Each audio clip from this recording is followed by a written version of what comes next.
Bonjour à tous et bienvenue sur Web TV Darty. Aujourd'hui, je me trouve avec un chef, il s'agit de Judith Melka.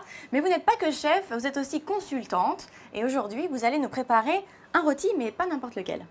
Bonjour, effectivement, je vais vous préparer un rôti de veau à l'ail et au romarin, cuisson au four à la sonde. Et ben, je vous propose que l'on commence tout de suite. Donc un rôti que l'on va démarrer en fait dans un sautoir comme celui-ci. Et c'est une plaque à induction, c'est ça? C'est une plaque à induction. C'est-à-dire, quelle est la différence avec les autres plaques? Eh bien, c'est une plaque électrique, donc, qui a la particularité de chauffer exclusivement le récipient qui est dessus. Okay. Donc, il n'y a pas de déperdition de chaleur et puis c'est extrêmement rapide. Nous, on le compare au gaz, en fait. D'accord. Alors là, en fait, ce qu'on recherche, c'est une coloration de notre rôti de veau. Donc, on met un petit peu d'huile. D'olive. D'olive, bien sûr, parce que là, on est plutôt dans une cuisine du Sud. On va mettre de l'ail, du romarin et du thym. Donc, on chauffe un petit peu, mais pas trop, faut pas que ça brûle. Hein. Non, mais de toute façon, l'huile d'olive monte très, très haut en température. Ça sent bon. Ah, vous aimeriez avoir l'odeur avec vous, hein? Non? Ne l'ont pas.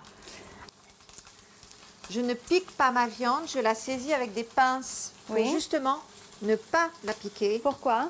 Eh bien, pour que en fait, la cautérisation se fasse partout et que le jus ne sorte pas. D'accord. Alors, moi, j'ai souvent des petits soucis avec la cuisson de mon rôti. Celui-là, il fait combien de grammes? Il fait 500 grammes environ.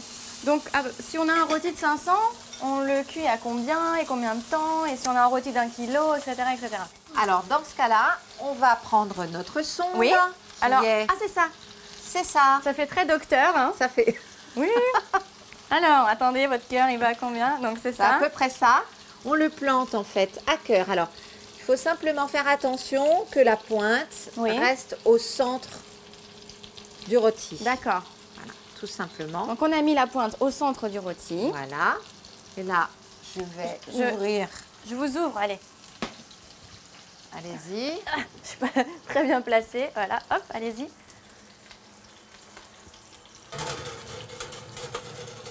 Donc, j'ai allumé mon four à 190. Vous l'avez préchauffé? Voilà. Et donc, je branche ma sonde dans le four. D'accord. Et qui me dit, à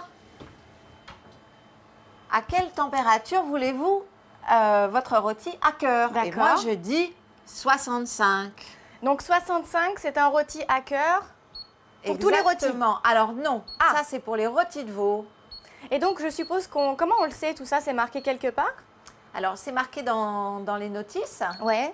Mais en fait, on sait qu'un rôti de veau, pour qu'il soit rosé, c'est 65 à cœur. Une volaille, on passe au-dessus de 70, 72 degrés. Un rôti de bœuf, on l'aime bleu, 49. Donc ça, dans les notices, on cherche un petit peu et hop. Saignant, 52, 53 degrés. Si on l'aime à point, on passe les 58 degrés. Voilà. Il faut simplement connaître ces températures-là. Maintenant, les constructeurs, effectivement, le marquent dans leurs notices. Très bien. Donc là, ça veut dire que lorsque le rôti sera prêt, ça sonnera et ça s'arrêtera. Non seulement ça va sonner, mais mon four va s'arrêter. Génial. Voilà. Et hop, c'est prêt. Donc, il n'y a plus moyen de se tromper. En fait, dès qu'il y a la sonnette, ça veut dire à table. Exactement. On attend que ça cuise? Et ben voilà. Et ben voilà, on patiente. Ça y est, ça a sonné. Ça y est. J'ai hâte de déguster. On va vérifier la cuisson quand même. Alors, on va ouvrir. Oh, parfait. Chaud devant. Torchon sec, hein. D'accord. Torchon mouillé, main brûlée. Ah bon? Ah oui, ça c'est automatique. Torchon brûlé, torchon mouillé, main brûlée. D'accord. Exactement. Donc voilà, le four a sonné. C'est que nous avons atteint la bonne température à cœur. Et on n'a rien à faire. Non, c'est terminé. On ouvre. Oh. Je demande à vérifier la cuisson. Voilà. Alors, on va juste enlever.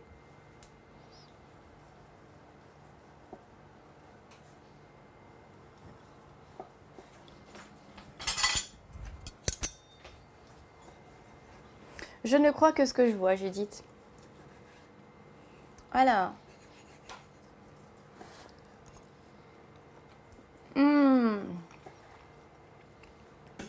fondant, tendre, parfaite cuisson.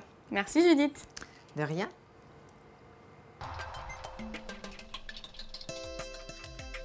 Et c'est parti pour une toute nouvelle recette, toujours en compagnie du chef Judith Melka. Et cette fois, on va manger des blinis. Voilà, des petits blinis avec une chantilly au wasabi et des œufs de poisson volant par-dessus. C'est très original. Les poissons volants font des œufs. Voilà, petit tapas pour l'apéro. Alors, comment ça marche les blinis? Comment on fait? Alors, les blinis, c'est ce qu'on appelle un appareil. Voilà. Un appareil, c'est un mélange. Hein, un mélange de farine, bien sûr, de maïzena pour qu'il soit plus léger, un œuf, un petit peu de lait et de la levure boulangère. D'accord. Voilà, donc je l'ai préparé un petit peu avant parce qu'il faut laisser lever pendant 1 heure à peu près.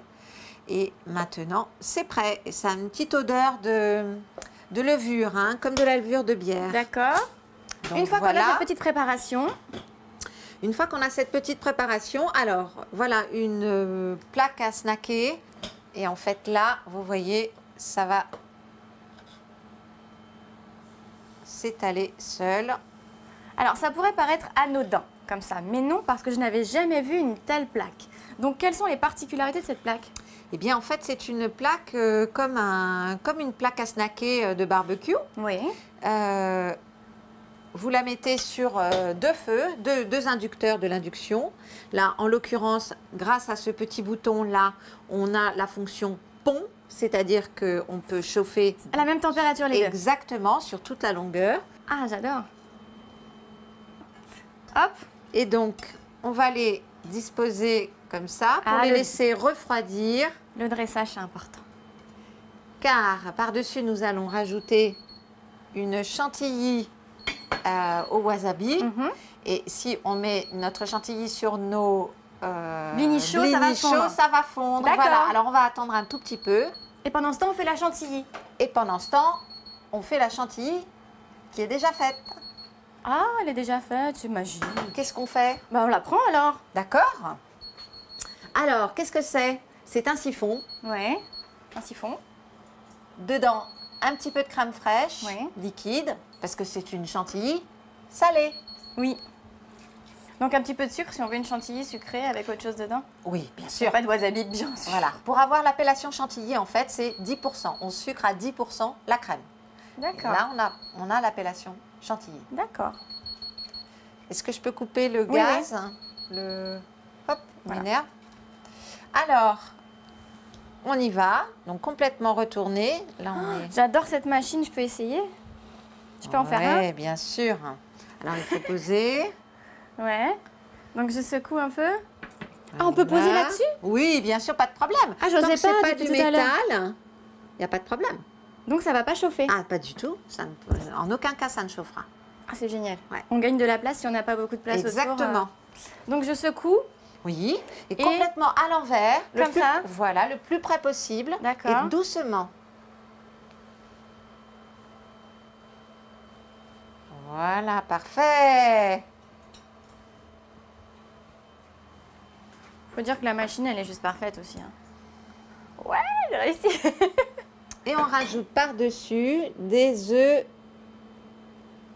de poisson volant qui ont la particularité de croquer. J'ai envie de dire, en quelques minutes, on a un super plat. Voilà, on va dire que c'est bon, c'est original, c'est vraiment pas long à faire. Et pour l'apéro, c'est vraiment sympa. Merci beaucoup Judith. Je peux goûter? Ah, bien sûr, allez-y. À très bientôt pour une nouvelle recette.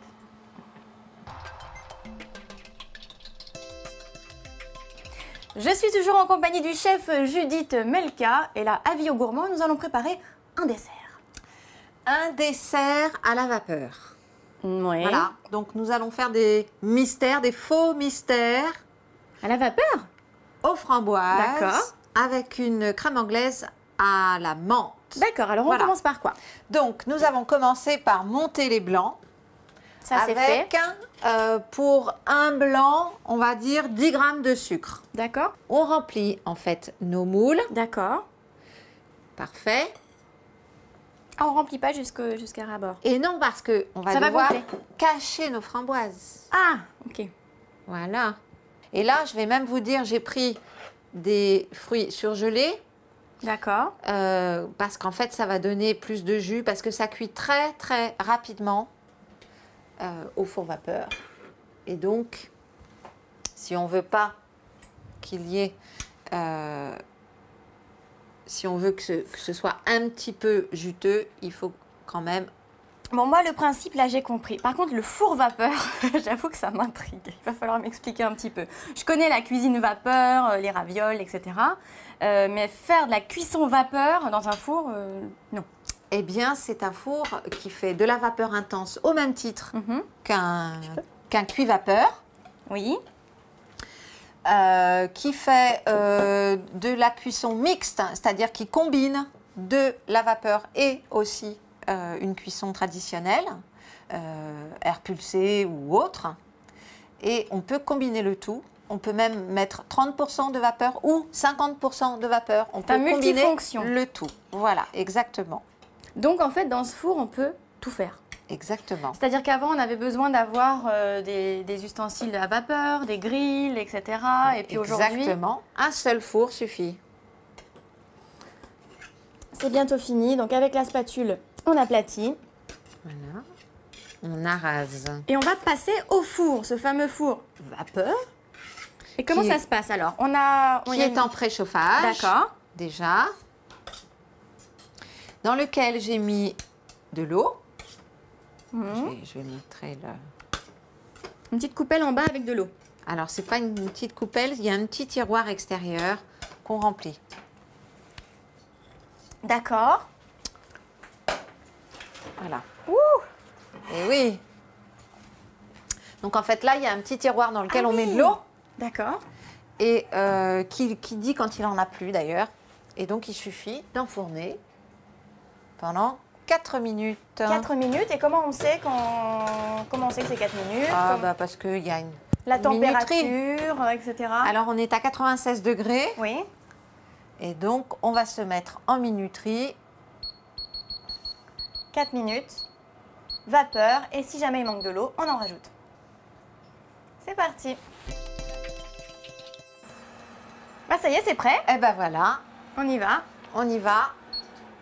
Alors, ce que j'avais pas vu et que je viens de remarquer, c'est qu'en fait, l'eau, donc on la met là, ça j'ai compris, mais elle est bien au centre. Et oui, bien sûr. Elle descend au centre et elle bout. C'est ça, par le Exactement. dessus. Et en fait, elle envoie la vapeur tout le long. D'accord. Et ça a gonflé. Un petit torchon. Merci.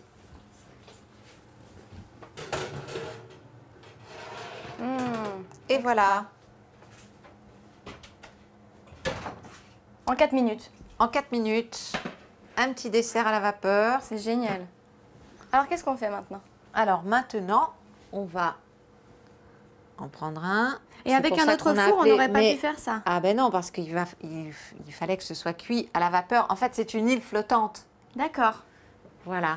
Bah, merci beaucoup, Judith, pour De tous rien. ces précieux conseils et ces idées de recettes. Puis à très bientôt. À très bientôt.